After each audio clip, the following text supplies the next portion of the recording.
जय गुरु.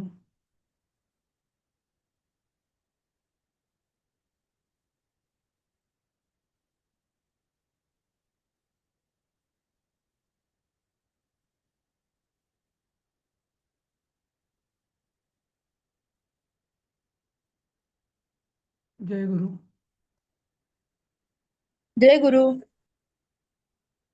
हां, ऐकू येतंय का? जय गुरु. हां. तर आपण 12वा श्लोक वाचत होतो. 12वा नाही, 10वा. कसा बरा आहे का? थोडासा बरा आहे तसा. पूर्ण व्हायला वेळ अच्छा. लागेल अजून. हां. हां. थोडंसं रेंजमध्ये या हां सर. हो, आता बरोबर ऐकू येतंय? हळू येतंय. जय गुरु. जय गुरु. आता ऐकू येतंय का नीट? हो येते सर. हो आम्हाला येते सर. उषाताईंना विचारतो. येतंय पण खूप हळू येतंय. आता ऐकू येतंय बरोबर? हो सर. हो. आता येते. आता जास्त ऐकू येतंय का? ओके. हो हो येते व्यवस्थित येते. हां, ठीक आहे. काय थोडंसं पुढे मागे व्हावं लागतं का? हां? थोडं पुढे मागे व्हावं लागतं का तुम्हाला? नाही, नाही. ते काय आहे ना, हँड्स फ्रीमध्ये त्याचे कानाला जातात. म्हणजे कानाला लावल्यावरती ते मागे असेल तर मला वाटतं कमी येतो आवाज. आता मी समोर घेतलंय त्याचं ते, तर मग जरा आता व्यवस्थित येतंय असा माझा अंदाज आहे. हां आता येतंय व्यवस्थित. हो हो. हां, ठीक आहे. हां, तर आपण हा श्लोक होत आला होता आपला. योगी युञ्जीत सततं आत्मानं स्थितः एकाकी यतचित्तात्मा निराशीरपरिग्रहः. तर याचा आपण अन्वय बघत होतो की असा यतचित्तात्मा. यतचित्तात्मा म्हणजे जो प्रयत्नपूर्वक आपल्या चित्त वगैरे म्हणजे अंतःकरण, बुद्धी, अहंकार या सगळ्यांना म्हणजे प्रयत्नपूर्वक तो आपल्यामध्ये वश ठेवणारा असा तो परत बांधलेला. यतचित्तात्मा. सर आवाज गेला तुमचा. यतचित्तात्मा. आता आहे बरोबर? हो सर. अजून पण बारीकच आहे थोडा. अ, नंतर हा कसा आहे निराशीही. तर आपल्यामध्ये निराशा शब्द आपण नेहमी निगेटिव्ह अर्थाने वापरतो नाही का. आशा, निराशा, पॉझिटिव्ह थिंकिंग, निगेटिव्ह थिंकिंग वगैरे असं. पण आध्यात्मिकदृष्ट्या निराशी किंवा निराशा म्हणजे आशारहित, बरोबर, या दृष्टीने ते पॉझिटिव्ह समजलं जातं.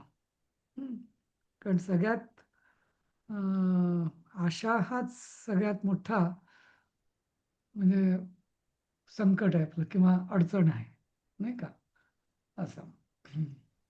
आशा दुखी बनवता माणसाला.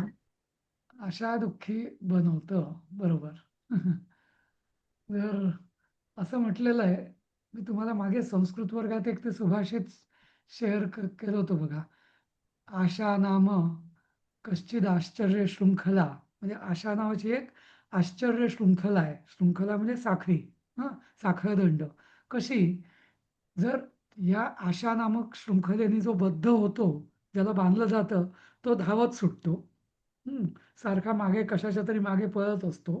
हां, आणि ज्या ज्या ज्याला या आशा नावाच्या शृंखलेने बांधलेलं नाही, म्हणजे वास्तविक तो मोकळा आहे, पण तो स्थिर असतो असा. तर ही आशा नावाची आश्चर्य शृंखला म्हणजे चमत्कारिक, की जी नॉर्मली साखळदंडाने बांधलं की मनुष्य थांबतो, कोणी प्राणी त्याला थांबवलं जातं. पण आशा नावाची शृंखला अशी गोष्ट आहे की ज्याने मनुष्य पळत सुटतो, असं सुभाषित एक आहे. असं. तर इथं निराशी म्हणजे आशारहित, कारण आशारहित असल्याशिवाय तो स्थिर राहूच शकणार नाही म्हणून. नंतर अपरिग्रह. तर परिग्रह म्हणजे काय? दुसऱ्याकडून जे घेतो, हां, त्याला म्हटलं जातं परिग्रह. हं. आता स्वतः कर्म करत नाही, पण मग दुसऱ्याकडून पण घ्यायचं नाही, असा योगी अपरिग्रह, की ज्याने संग्रह, ग्रह म्हणजे घेणे, आणि अपरिग्रह म्हणजे दुसऱ्याकडून घेऊन त्याचा संग्रह करणे. हं, असं. तर ते अजिबात संन्यासाला ते म्हणजे जसं मी तुम्हाला सांगितलं ना, या 4थ्या श्लोकापासून एकदा योगारूढ हा म्हणजे हा अध्याय त्या दृष्टीने फार महत्त्वाचा आहे, की 4थ्या श्लोकामध्ये आधी कर्मयोगी असतो, पण जेव्हा तो योगारूढ व्हायला जातो, हं, तेव्हा तो म्हणजे आधी कर्मयोगी असतो आणि योगारूढ जेव्हा होतो, तेव्हा तो ज्ञाननिष्ठ होतो. तर पुढची जी सगळी लक्षणं आहेत, ती कर्मयोग्याचं म्हणजे त्यांनी म्हणजे संन्यास वगैरे घेतल्यावरती म्हणा, त्याचं योगारूढ किंवा पूर्ण ब्रह्मनिष्ठ, ज्ञाननिष्ठामध्ये कसं रूपांतर होतं, हे सांगितलेलं आणि त्याच्याकरता त्यांनी काय-काय उपाय करायचे, हे सगळं त्यांनी सांगितलेलं आहे भगवान कृष्णाने. बरोबर? तर आता याचं त्यांनी काय सांगितलेलं आहे, की एकांतामध्ये, एकाकी रहस्य स्थितात. म्हणजे एकांतात त्यांनी राहायचं आहे. म्हणजे काय, की ब समाजाशी संपर्क ठेवायचा नाहीये. कारण समाजाला नाती, मित्र, व्यवहार वगैरे मग त्याचं मन स्थिर राहू शकणार नाही. काम आणि मग असं राहून त्यांनी काय करायचं, तर आत्मानं सततम युंजीत. आत्मानं सततम युंजीत. म्हणजे आपल्या आत्म्याचं सतत परमात्म्यामध्येच युक्त करायचं. जीवात्म्याला परमात्म्यामध्ये युक्त करायचं असं. म्हणजे जीवात्मा आणि परमात्मा यातला भेद तो हळूहळू कमी करत जायचा. म्हणून त्याचा या दृष्टीने त्यांना म्हटलंय आत्मानं सततम युंजीत. आणि युंजीत मी सांगत होतो त्या दिवशी 7 तारखेला, की हे युज धातू हा उभयपदी आहे आणि युंजीत हे त्याचं आत्मनेपदी रूप आहे. म्हणजे त्याचं फळ हे त्यालाच मिळतं, त्याचा अनुभव त्यालाच मिळतो. हं. जसं मी नुसतंच म्हटलं युज्यते, तर त्या एखादी गोष्ट कशाला तरी जोडली तर त्याचं फळ दुसऱ्यालाही मिळेल, मलाही मिळू शकेल. तेव्हा युंजित हा शब्द वापरला जात नाही. हं. युंजित हा शब्द जेव्हा जे युक्त करतो मी त्याचं फळ किंवा त्याचा अनुभव जेव्हा फक्त मलाच येतो, मलाच येऊ शकतो, तेव्हाच आत्मनेपदी रूप हे वापरलं जातं या अर्थाने. त्यामुळे त्यांनी हे आताचा जो विधी आहे, पुढे सगळा जो सांगतायत ते, तर हा आत्मानुभूती, हं, स्वतःच्या अनुभूतीसाठीच सगळं करायचंय. इतर कोणाला त्याचा अनुभव येणार नाही, इतर कोणाला त्याचा संबंध पण नाही असं. हे सगळं आपलं आपल्यालाच आहे या दृष्टीने. आणि म्हणून सगळ्यात पहिल्यांदा त्यांनी सांगितलं, सगळी कर्मत्याग करा वगैरे आधीच्या श्लोकांमध्ये सांगितलं. बरोबर? आणि मग त्यानंतर आवाज येतोय ना तुम्हाला? हो, हो. फारच कमी ऐकू येतंय. बाकीच्यांना? येतोय होय, व्यवस्थित. बरोबर आहे. ठीक आहे सर. हां, ठीक आहे. ओके. तर ठीक आहे. आता हे जे ध्यानयोग जो आहे, ध्यानयोग किंवा आत्मसंयम योग याला म्हटलंय या अध्यायाला, तर याच्यात काय करायचं आहे, हे त्यांनी या पहिल्या श्लोकात सांगितलंय, की योग्यानी जीवात्मा आणि परमात्मा म्हणजे आपला आत्मा परमात्म्याशी एकरूप करायचा आहे. सततम युंजीत. आता हे कसं करायचं याचं आता पुढच्या काही श्लोकांमध्ये हे युंजित जे आहे, आत्मानं सततम युंजित, हे कसं करायचं आधी थोडंसं सांगितलंच आहे, की एकाकी रहसी स्थिता, एकांतात राहून. त्याचा आता त्याचं प्रिरिक्विसिट काय, यतचित्तात्मा, निराशी आणि अपरिग्रह आणि असा योगी. योगी म्हणजे तो कर्मयोगी होता आधी, पण आता तो कर्मयोगातून आता तो ज्ञाननिष्ठेकडे त्याची वाटचाल सुरू झाली आहे. म्हणून ते आता कसं होईल, तर हां, 11वा श्लोक. शुचौ देशे प्रतिष्ठाप्य स्थिरमासनमात्मनः नात्युच्छ्रितं नात्युच्छ्रितं नातिनीचं शैलाजिनकुशोत्तरम्. कोण म्हणेल परत एकदा हे 11वा श्लोक? मी म्हणते. हां. शुचौ देशे प्रतिष्ठाप्य स्थिरमासनमात्मनः नात्युच्छ्रितन्नातिनीचय चैलाजिन कुशोत्तरम्. हं. तर आता शुचौ शुचौ म्हणजे शुच धातूपासून शब्द आलेला आहे.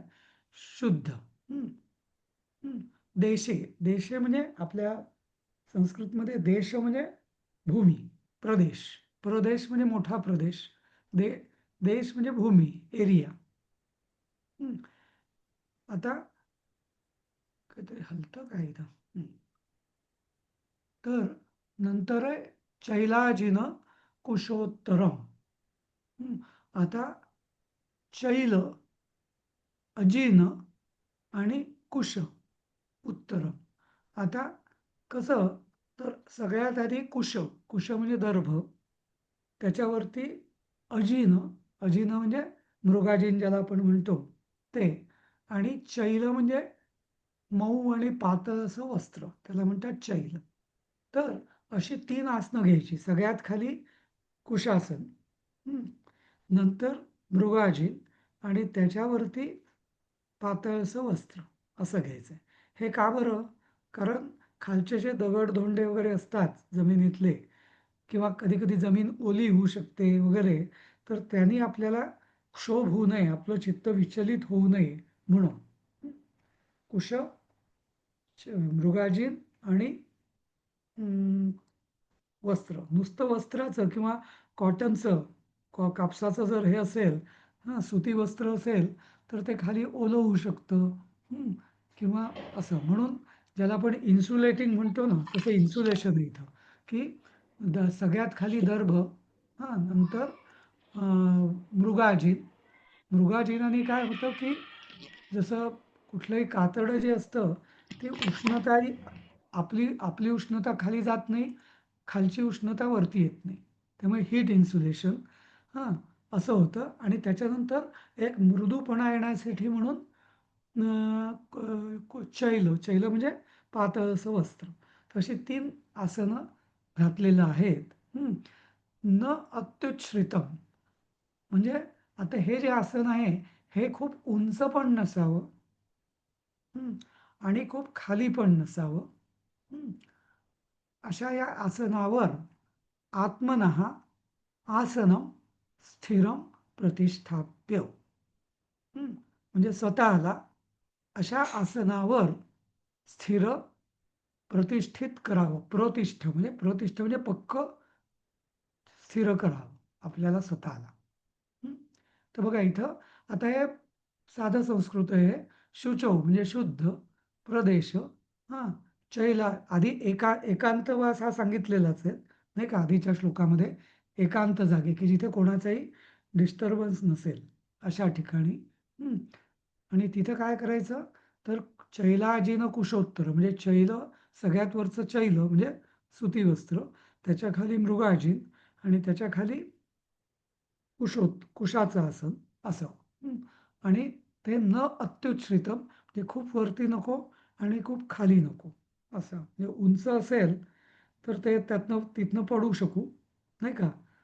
आणि खूप खाली म्हणजे खोलगट भाग पण नको, कारण तिथे मग पाणी-बिणी जमा होऊ शकेल म्हणून. शक्यतो या सगळ्या बाह्य सूचना आहेत या बहुतेक. कारण का, की पण याचं म्हणजे हे बहिरंग साधन आहे ध्यानयोगाचं, की जेणेकरून बाह्य गोष्टींनी आपलं आपलं आसन किंवा आपलं जे एकाग्रता आहे ती भंग व्हायला नको, म्हणून या गोष्टी सांगितलेल्या आहेत. तर कुशाचं आसन म्हणजे काय हो? कुश म्हणजे गवत, दर्भ. पण जर पाऊस वगैरे आला तर दर्भ ते ओलं होत नाही? नाही, खूप बराच काळ ते ओलं होत नाहीत. जशी झोपडी असते ना, पूर्वीच्या हां, काळच्या ज्या अगदी जुन्या ज्या झोपड्या असतात, त्या झोपड्या हां, साध्या पावसात ओल्या होत नसत. हां. आणि हां. म्हणूनच आणि वाळलेलं जरी गवत, वाळलेलं गवत, कुश वाळलेलं म्हणजे गवत. वाळलेलं हां. गवत. हां. अशी हं, हं. धार्मिक दुकानांमध्ये ती कुशाची आसनं मिळतात बघा, अशी म्हणजे गवताच्या पेंडीसारखी अशी. हं. अशी. अच्छा. हं. सर शुद्ध भूमी म्हटलंय, तर शुद्ध भूमी कशी समजायची म्हणजे? कसं आहे, की म्हणजे आपल्या जिथं विष्ठा नको, मलमूत्र विसर्जन नको, स्मशान नको, वगैरे वगैरे, घाण वास नको, या दृष्टीने. हम्म. जे हे घरात बसायचं तर लादी पुसून बसायचं.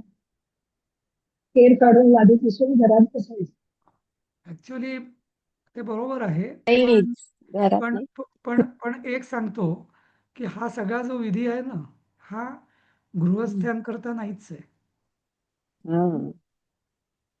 कारण हम्म. एकाकी म्हणजे एकांतातच नाही तर आपली दाराची बेल वाजते, फोन वाजतो, कोणी काय बोलतं वगैरे, म्हणजे साध्या साध्या गोष्टींनी आपलं एवढं विचलित होऊ शकतं. त्यामुळे शक्य 99 म्हणजे हा जो विधी आहे, आणि म्हणूनच इथं म्हटलेलं आहे की हा सगळा विधी हा लौकिक दृष्ट्या ज्यांनी कर्म त्याग केलेला आहे त्याच्याकरताच. कारण आता तो चित्तशुद्धी झाली. एक लक्षात घ्या, कर्मयोगाने चित्तशुद्धी झाली. आता पुढचा जो प्रवास आहे तो एकट्याने करायचा आहे. तिथे कर्मही नाही आणि लोक लोक लोक पण नाहीत असं. हम्म. पूर्वीच्या काळी हे जे असे ह्याला बसायचे ती ही जागा शोधायचे जिथे त्यांना ती शक्ती प्राप्त व्हायची. जसं रामदास स्वामींनी पण जी हा शिवथरगड शिवथरगड. हा तिथे अगदी. अजिबात अजूनही आता राम म्हणे तिथे रा मोबाईलचा सिग्नल पण येत नाही.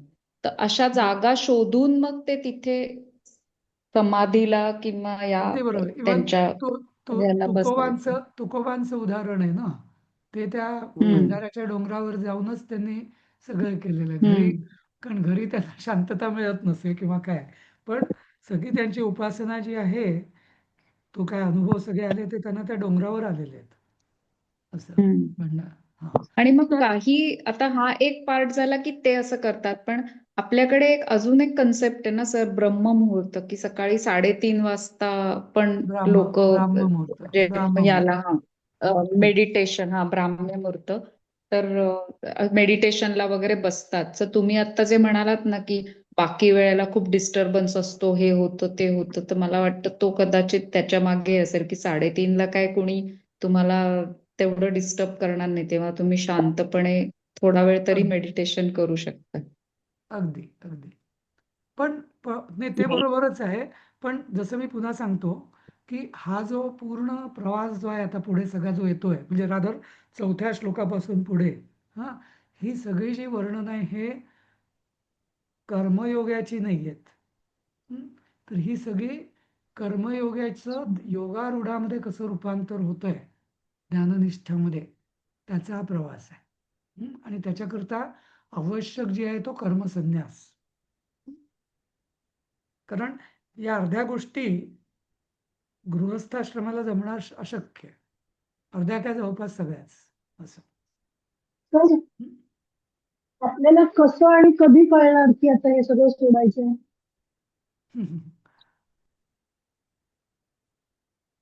ज्ञाननिष्ठ झाल्यावर. नाही नाही, ज्ञाननिष्ठ ही पुढची अवस्था आहे प्रकाशजी. म्हणजे आपल्याला कर्मयोगानेच वैराग्य प्राप्ती येते आपल्याला. जेव्हा सगळ्या गोष्टी कर्मयोग हम्म. जेव्हा आपण आचरणाला लागू, तेव्हा एक अवस्था येते की 4 ज्या गोष्टी मी जे सांगितल्या आहे ना, नित्यानित्य विवेक, मुमुक्षुता, हं, नंतर शमदमादी संपत्ती, हं, हं, तर आणि हे वैराग्य, तर हे येतच. हम्म. म्हणजे ते असं पण कळायला लागतच नाही. पण समजा एखादी व्यक्ती ही अशी एखादी व्यक्ती एकटी राहतीये, ऑलमोस्ट वैराग्य पण आलंय, पण सोडून जायचं कुठे? आणि म्हणजे ते एक्झॅक्टली ती वेळ आपल्याला अच्छा ऑटोमॅटिकली आपल्याला ती घटना घडणार जसं का, असं असं म्हणायचं. नाही, जसं तीच तीच ती काळजी आहे आपल्याला, म्हणजे तोच आपला देहाभिमान आहे ना, की मी जायचं कुठे, माझं कोण बघेल, मला भूक लागली तर काय होईल. असं. हम्म. हम्म. हं. जे म्हणजे थोडंसं विषयांतर करून सांगतो, पण नर्मदा परिक्रमा पूर्वी नर्मदा करणारे लोक जे परिक्रमा. पूर्वी पूर्वी करणारे जे लोक होते, बरोबर, पूर्वी, हल्लीचं माहिती नाही मला, मी कधी गेलो पण नाही अजून. पण असं म्हणायचे की नर्मदा परिक्रमेत काहीच बरोबर घ्यायचं नसतं आणि तुम्हाला या ना त्या रूपात देव भेटतो, तुम्हाला स खायला वेळेला सगळं मिळतं, पण सगळा भरोसा देवावर असं. तर तो एक त्याचं विषयांतर होईल, पण मी एका यांना भेटलीये, देशमुख म्हणून, मुलुंडचेच आहेत सर ते. तर त्यांनी ही केली आता 1-2 वर्षापूर्वी ही परिक्रमा, आणि आता ते परत चाललेत यावर्षी. तेव्हा त्यांनी अनुभव सांगितले त्यांचे सगळे, की त्यांना कसे अनुभव आले. तर तिथे जागेवरती असे लोक असतात जी यांना देतात जे खायला, चहा. पण म्हणे असं काही भरोसा नसतो, एखाद दिवस खूप मिळतं, एखाद दिवस हा, काहीच मिळत नाही. एक्झॅक्टली. मग कधी पायात घालायला काहीच मिळत नाही, मग आणि तसंच त्या जायचं, आणि काहीतरी ते हल्ली पांढरे कपडे. हल्ली हम्म बऱ्याच सुधारणा पण झाल्या आहेत, पण पूर्वी असं काही एवढं हम्म फॉर्मलाइज नव्हतं तेव्हा, म्हणजे नव्हतं. नाही का असं. पण एनिवे हम्म तो म्हणजे एक छोटा, ती एक झलक, सगळ्या सर्वसंग परित्यागाची सगळी ती एक झलक आहे नर्मदा परिक्रमा म्हणून. हम्म. पण असं कायमचं जीवन जगणं, आणि म्हणूनच आपण म्हणतो ना हिमालयात जातात योगी वगैरे नाही का, तपश्चर्येला वगैरे, ते तसंच ना, म्हणजे याच याने जातात नाही का. सर्वसंग परित्यागी असं. ठीक आहे. हं. ओके, तर थँक्यू. हां, तर पुढे जाऊया आपण. तर पुढचं आता हे हे तर बाह्य उपचार झाले, आसन कसं असावं वगैरे वगैरे. नंतर आता आता पुढं काय करायचं तिथे बसल्यावर आसनावर. तर तर कोण वाचतंय 12वा श्लोक?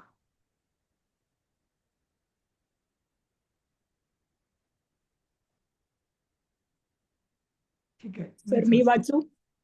हा, वाचा. वाचता. तत्रैकाग्रं मनः कृत्वा यतचित्तेन्द्रियक्रियः उपविश्यासने युञ्जात् योगमात्मविशुद्धये. हं. तर तत्र, तेथे, तत्र म्हणजे तेथे, कुठे, तेथे, म्हणजे जिथे आपलं एकांते विजने रम्य, म्हणजे असं त्या एकाकी ठिकाणी शुद्ध शुचो देशे वगैरे अशा तिथं आसने, हं, उपविश्य म्हणजे त्या आसनावर बसून, हां, आता यत चित्त इंद्रिय क्रिया असे 4 शब्द आहेत इथं. कशाचं काय?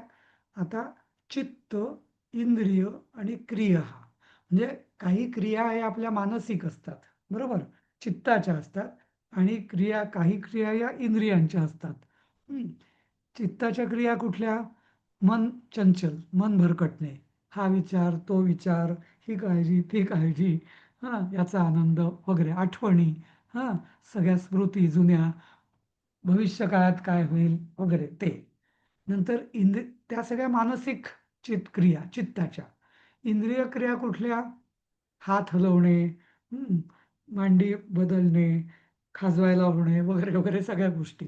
तर या सगळ्या क्रिया यत, यत म्हणजे त्याला नियमित करणं किंवा संयम करणं त्याचा, हां, बांधून ठेवणं. हं. नंतर मनः एकाग्रम कृत्वा, हं, आता हे सगळ्या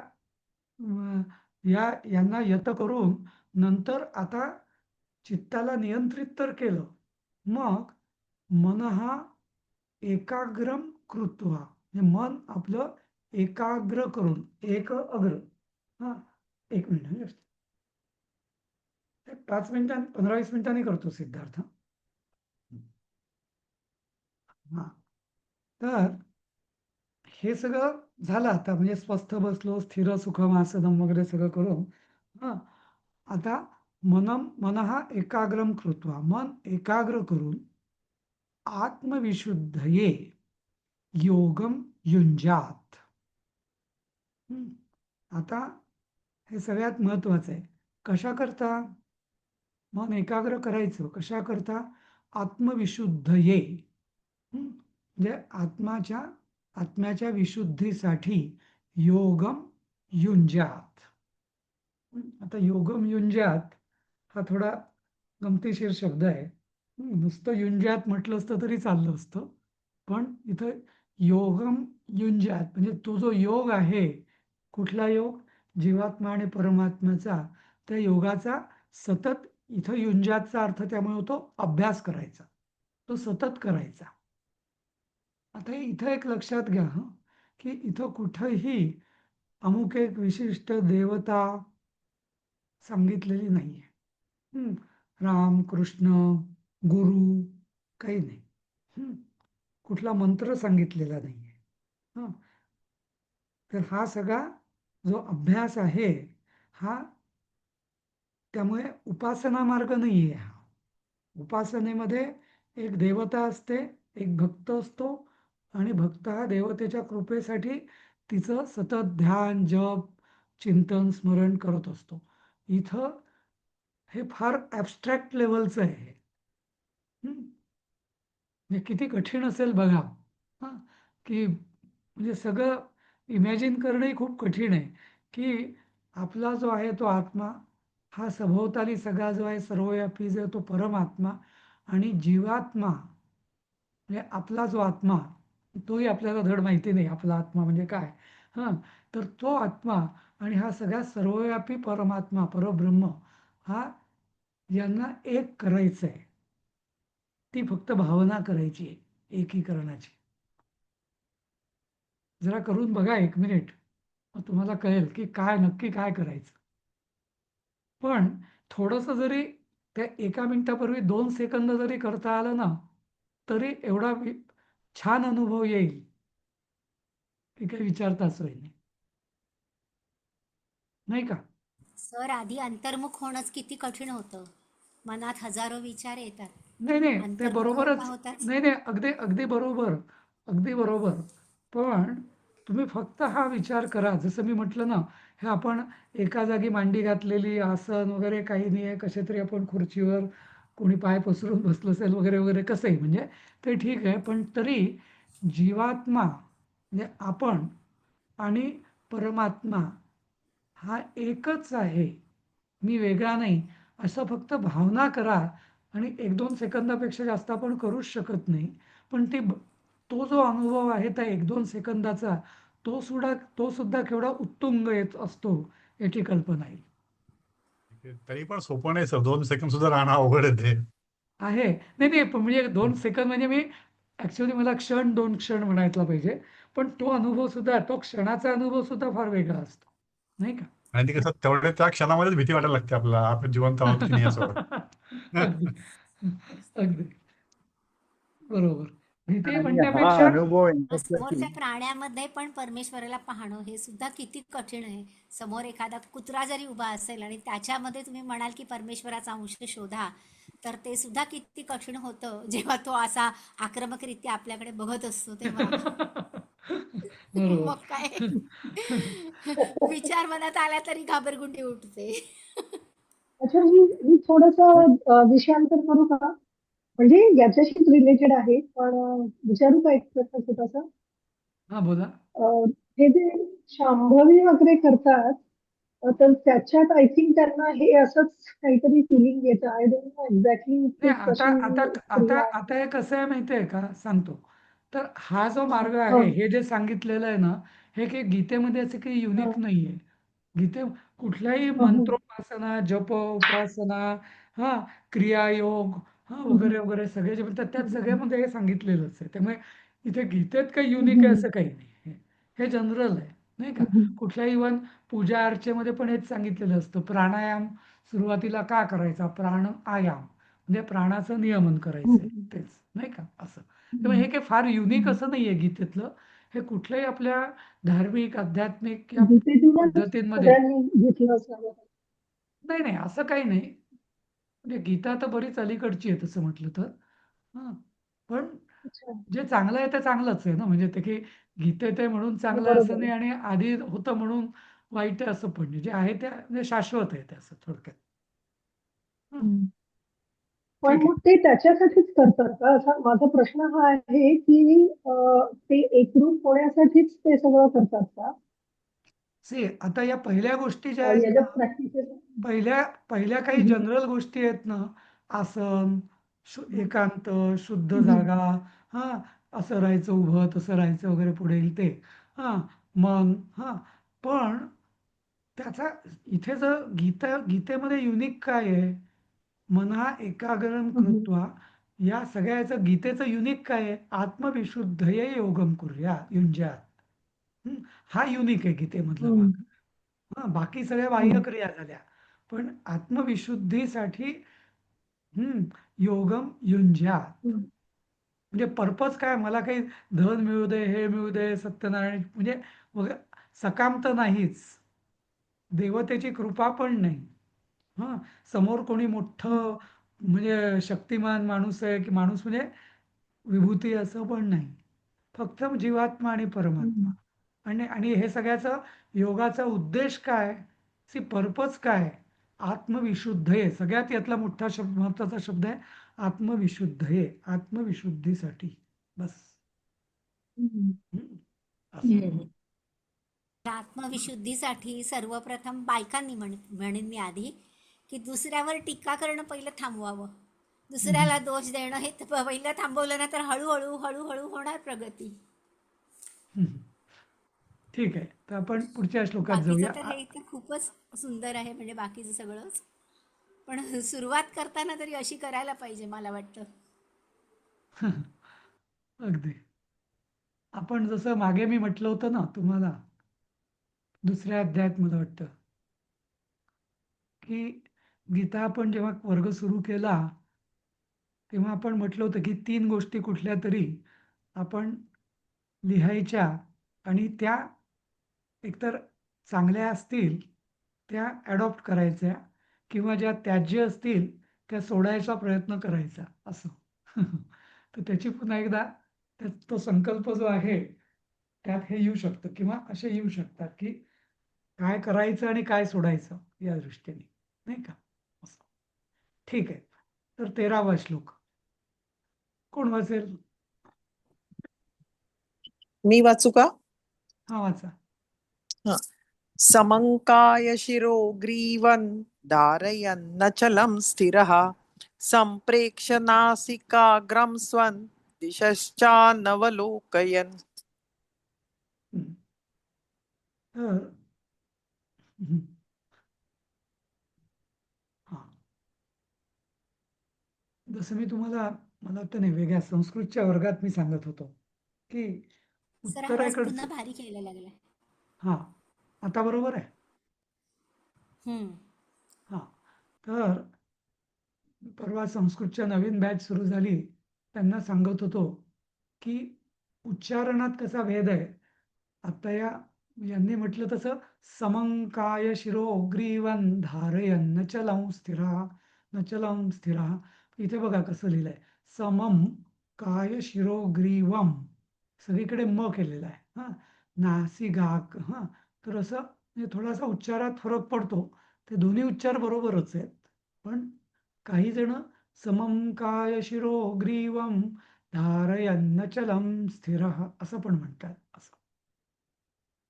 ठीक आहे. तर जसं ज्याला ज्याला जसं आपापल्या गुरूंनी जसं सांगितलेलं आहे तसं म्हणावं असं. हं. तर इथं समम काय शिरो ग्रीवम. काय म्हणजे धड. नंतर ग्रीव म्हणजे मान, ग्रीवा, आणि शिरा म्हणजे शिर. तर काय शिरोग्रीव म्हणजे देह म्हणजे थोडक्यात पाठीचा कणा, नंतर मान आणि डोकं, शिर म्हणजे. तर हे समम. समम म्हणजे एका रांगेत. हां, अचलम धारयन, आणि हे एका रेषेत ठेवून त्याला अचल न हलता ठेवायचं आहे. च स्थिर हा, म्हणजे अशी धारणा करून स्थिर होऊन स्वम आपली नासिकाग्रम संप्रेक्ष्य, आपल्या नासिकाग्रांकडे बघायचंय. नासिकाग्रांकडे म्हणजे नाकाच्या टोकाकडे कसं बघणार? तर किंचित म्हणजे डोळे किंचित उघडलेले पाहिजे, पूर्ण बंदही नको, म्हणजे थोडक्यात झोपायचं नाहीये असं. त्या दृष्टीने किंचित उघडे ठेवून डोळे. हां, कारण नाकाकडे सतत लक्ष ठेवून बघायचं आहे, म्हणजे डोळे बंद करून चालणार नाही, बरोबर. म्हणून ती मुद्रा सांगितलेली आहे. आणि दिशा हा अनवलोकयन, आणि इकडे तिकडे न बघता, म्हणजे फक्त दृष्टी फक्त नाकाच्या टोकाकडेच असं. म्हणजे आधी आपल्याला सांगितलं होतं आधीच्या श्लोकांमध्ये की मन कसं एकाग्र करायचं. आता इथे देह जो आहे तो देहाची पोझिशन कशी ठेवायची, तर शिर, मान आणि पाठीचा कणा म्हणजे काया म्हणजे धड हे समम एका रांगेत ठेवून, एका रेषेत ठेवून अचल आणि स्थिर ठेवायचं. नंतर ऍक्च्युली स्थिर हा शब्द पुढे, स्थिर हा स्वम नासिकाग्रम संप्रेक्ष म्हणजे आणि नासिकाग्राकडे म्हणजे नाकाच्या टोकाकडे आपली दृष्टी ही स्थिर ठेवायची आहे. आणि दिशा हा अनअवलोकयन, आणि इतर इकडे तिकडे अजिबात बघायचं नाहीये असं. म्हणजे देहाची पोझिशन कशी असं. मागच्या अध्यायात त्यांनी 2 भुवयांच्या मध्ये सांगितलं होतं ना.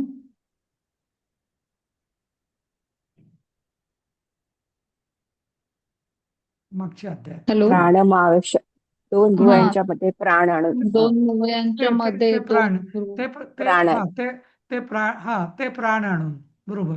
तो जो योग होता तो तो चौथ्या अध्यायात होतो मला वाटतं, ते 5व्या नाही. हा, मागच्या किंवा त्याच्या मागच्या मागच्याच होतं वाटतं. त्यांनी ध्यान नाही योगाची सुरुवात केली होती. हा. नाही नाही, मला वाटतं तो ते जे होतं ना ते 12 प्रकारचे जे यज्ञ होते ना त्यातला होता तो. नाही, मी तुम्हाला सांगते, मला आठवतंय कारण त्याच्यावरूनच आमचं थोडं ह्याच्यावर झालं होतं. हा बरोबर बरोबर. प्राणापानो हा. समौ कृत्वा, बरोबर बरोबर. 27, नासाभ्यंतर 28. चारिण, हा. बरोबर. हा बरोबर, हे इथं दिसतंय ना. प्राणापानो समौ कृत्वा, बरोबर.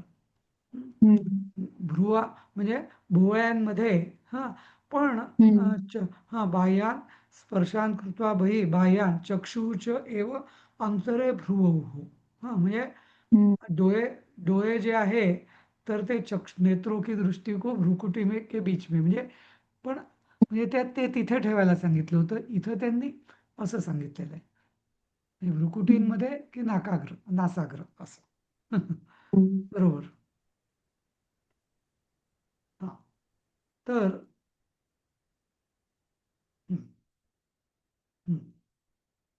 बरोबर. हा अध्यायात ध्यान कसं करायचं ते विशेष करू नये ना, आत्मसंयम योग म्हणजे. हो हो, यालाच कोणी कोणी ध्यानयोग पण म्हणतात, कोणी कोणी आत्मसंयम योग म्हणतात असं. म्हणजे दोन्हीचा अर्थ तसं म्हटलं तर एकच आहे, कारण आत्मसंयमाविषयी शिवाय ध्यान नाही, आणि आत्मसंयमानाचं उद्दिष्ट जे आहे ते ध्यान आहे, त्यामुळे दोन्हीचा अर्थ तसा एकच आहे असं. हा हे पुस्तक कुठे मिळतं सर? हे बुक कुठे मिळतं? हे गीता प्रेस गोरखपूरचं तुम्हाला कुठेही मिळेल, ऑनलाईन पण मिळेल. ओके. आणि फक्त म्हणजे काय नाव आहे ते तुम्ही नंतर ग्रुपवर नंतर द्याल का? नंतर शेअर करा. नंतर पाठवेन. हो, नंतर हा, पाठवेन. नंतरच. हो, हो, नंतर. चालेल. प्रशांतात्मा विगतभीर ब्रह्मचारी व्रते स्थितः मनः संयम्य मच्चित्तो युक्त आसीत मत्परः. आता प्रशांतात्मा विगतभीः ब्रह्मचारी व्रते स्थितः मनः संयम्य मच्चित्तः युक्तः आसीत मत्परः. हे आसीत नाही आहे बरं, म्हणजे भूतकाळ नाही, हा आसीत असं आहे, मत्परः असं. म्हणजे काय, हे सगळं जो आता योगी जो आहे, म्हणजे कर्मयोगी होऊन ज्यांनी संन्यास घेतलेला आहे, त्यांनी हा योग कसा करायचा आहे, तर ब्रह्मचारी व्रताचं पालन करायचंय. तर ब्रह्मचारी व्रत म्हणजे आपल्याला लौकिकदृष्ट्या फक्त एकच माहिती आहे की ब्रह्मचारी म्हणजे त्यांनी फक्त विषयोपभोग घ्यायचे नाही, या दृष्टीनेच फक्त आपण ब्रह्मचारी व्रत असं म्हणतो, पण नाही का. पण ऍक्च्युली ब्रह्मचारी याचे शब्द म्हणजे मग ब्रह्मचर्य व्रताचं खूप